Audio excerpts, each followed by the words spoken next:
So today I want to talk about the Battle of Yorktown. As we mentioned at the beginning of this book, or as you read in this lesson, I should say, the most of the fighting took place in the northern part, in the northern colony, especially in Pennsylvania. The British realized they weren't having a lot of luck, so they decided we're going to move down south. And they captured towns like Charlestown and other big southern cities. A British army that was down there was led by General George Cornwallis. And he decided he was going to settle in a place called Yorktown, which you can see right there. And that's where he set up. And he was hoping he would get more help from another British army that was up here in New York. So he set up his camp in this town.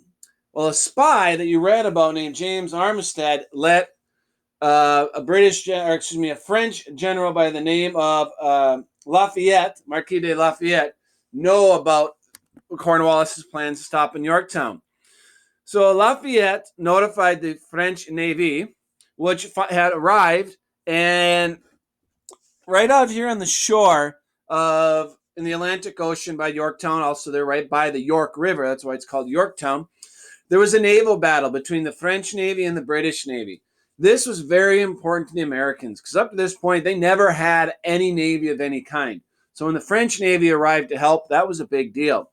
So the French Navy, after fighting for 4 days, finally was able to defeat the British Navy. And now they set up a blockade. And I'll go to this next picture. It's a little bit easier to see what a blockade is here. So here's the city of Yorktown, where the French now had a blockade right here. And so a blockade is prevent people from coming and going on ships. So over here is the Atlantic Ocean.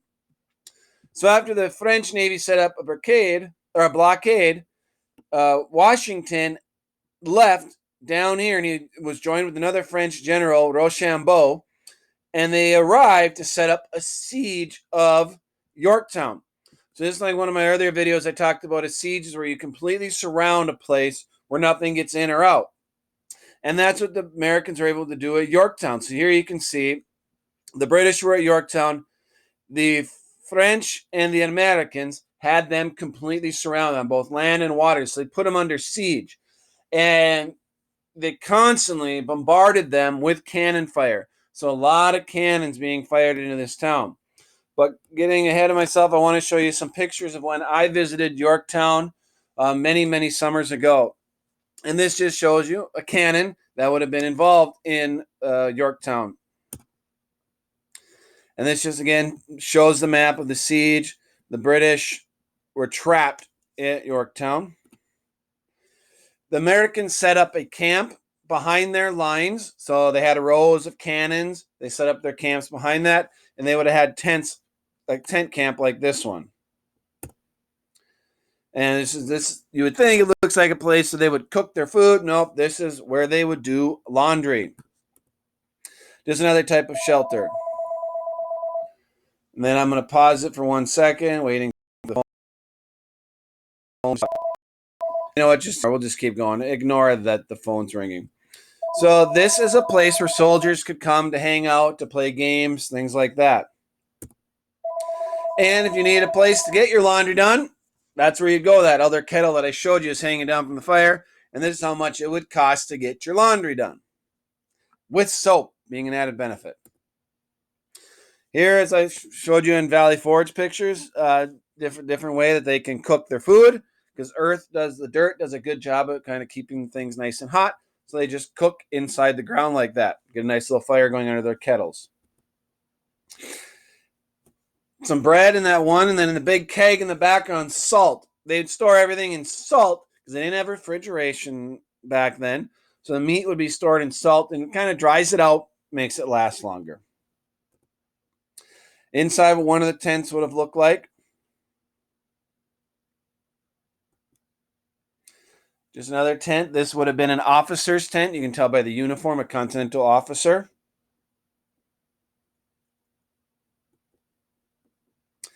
Probably this would have been, again, for two officers sharing a tent here. And they would have had various type of desks for writing down notes, keeping track of what happened. because that's how we know a lot about the war, is from these written accounts that officers and soldiers made. Here's just a way of looking at map, a little magnifying glass thing there to look at the finer details. Time for dinner for this officer. Fancy silverware and plates. Here are just storage trunk that things would have been stored in. Just candles there, toothbrush, a mirror to make yourself look all fancy. Another candle, some spectacles. This probably would have been that cylinder looking thing, probably rolled up map would have been stored inside there to look at. That's me mum standing by General Washington because he was the leader of both the French and American forces at Yorktown. So they have at Yorktown, inside the museum there, they have a copy of Washington's tent, but part of it, here it says, you are standing under the wool and linen ceiling, originally dark green, to Washington's dinner marquee. The outer tent or marquee is a reproduction. So this is kind of where Washington would have had his dinner. Now, this tent you're looking at here was a replication of a reproduction, I should say. So it's not the real thing. This is where he would have had meetings, had dinner, and things like that. This was actually what he stood under. So this is really the entrance to the tent that Washington would have stood under at one time. So it was really cool that I stood where Washington stood at one point. Now you have to make fortifications to protect yourself. And there's one I talked about in Valley Forge, you make things called redoubts. So you can make things like this. You put 2 layers of these on top of each other, and bullets really have a hard time going through dirt. So to make trenches, because as they put a town under siege, you build walls and you put your cannons behind them to fire over towards into Yorktown. So they'd every so often they'd move their lines closer. Well, you need to make new walls to hide behind, so you have to have tools like this to use. Now we're looking at British lines. So before the Americans and the French got there, the British had set up their fortifications. So they built these huge walls of dirt that are pretty cool. They're still standing over 200 years later. So this is a British cannon pointing out towards where the French and Americans would have been. So here's looking inside one of those fortifications. Now the trees wouldn't have been there at the time. Over 200 years later, they're growing in. But the British soldiers could hide down here very easily. Out over here, try to get a better angle with my mouse. There we go. Over here is where the French and Americans would have been too. This is looking at the outside again. This tree wouldn't have been there. On the other side over here is where the British troops and cannons would have been. And here's just another level. And here's probably where you'd put cannons or soldiers as the people are attacking from over here. And this just shows you another angle of these fortifications. The British would have been on that far side. The city of Yorktown is back over here. Cannons were used a lot when you put a town under siege. So these are just some different things that people operating cannons would have used. You can see various cannonballs here. This cylinder-looking thing right here is what's called canister. When it fires out of a cannon, it has a bunch of little balls inside there that spreads out and causes a lot of damage. These chain-looking ones here would have been used on ships and cannons because you fire them, they can wreck sails and things like that. These other various tools here would have been used to help you kind of figure out how high to aim your cannon up and stuff like that. When the Allies were the French and the Americans, this is what they call their first siege line. This is where they set up their first line to start constantly firing cannonballs into the city of Yorktown. So these cannons here are pointed towards the city of Yorktown where the British were. And this shows again where they would have been. These actual fortifications you see here, these earthworks here, they are reproductions. They were made after the battle. Just some more examples of some cannons, various sizes. So this is a little tiny one, and it wouldn't be pointing straight at the ground like it is there. It would have been raised up a little bit. This here is what we call a mortar. Mortars are designed more for going up and over things instead of through things like a cannon is. So a lot of mortars would have been used to go up and over the British fortifications to hit the people and soldiers behind their walls. This is just another example of a cannon. You can see it's a little bit longer. This is made out of bronze. Here's a Continental soldier or a reenactor standing by their cannon. Here you can see another example of a little mortar, a little smaller than the one we saw earlier, but again, to go up and over fortifications. And typically a mortar is going to shoot a cannonball that will explode on impact. Now, one of the more famous things that happened is overnight, the Americans were very close to defeating the British. So what happened in the middle of the night, there was two fortifications called redoubts, Redoubt 9 and Redoubt 10, that the Americans and French had to take control of in order to complete the siege of Yorktown. This here is Redoubt 9. So in the middle of the night, the American soldiers snuck through this and took the British by surprise and were able to defeat them and get control of Redoubt 9. You can see the wood there pointing out made it dangerous. And it happened, as I said, happened at night, which was very unusual for this war. There's just another look at Redoubt 9. And once the Americans took over the redoubt, they were able to then use it as their own fortification. So they brought their cannon up. Now, the cannon wouldn't have been that close to the dirt or the hill. They would have brought it back more to be able to use it shelling Yorktown. Here is Redoubt 10. Now, Redoubt 10 is not doing so well because it's right by the York River, and the York River is eroding it, which is very sad. But this is the actual redoubt. So this is one of the other redoubts that the Americans attacked and took over in the middle of the night. So after Redoubt 9 and 10 ended, General Cornwallis realized, I have no choice. He needs to surrender. And back at Saratoga, that was the first time a British army in the history of the world had ever surrendered. Now it's happening again at Yorktown. Near this spot on the afternoon of October 19th, 1781, a silence prevailed among the Allied soldiers and onlookers. All eyes were trained on the approaching British troops. Cornwallis, sending word that he was ill, appointed his second in command, Brigadier General Charles O'Hara, to surrender his sword. O'Hara mistakenly approached French General Rochambeau to present the sword. He was quickly corrected and led to Washington, the supreme, commander on the other part. A lot of people believe that Cornwallis said he was too sick or too ill to surrender himself, but a lot of historians believe it was because he was embarrassed. So in his second in command, O'Hara came to present his sword. Because back then, when you surrendered, you gave your sword to the other side.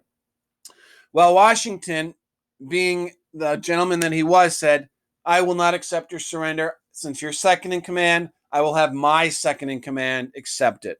And so Washington did that.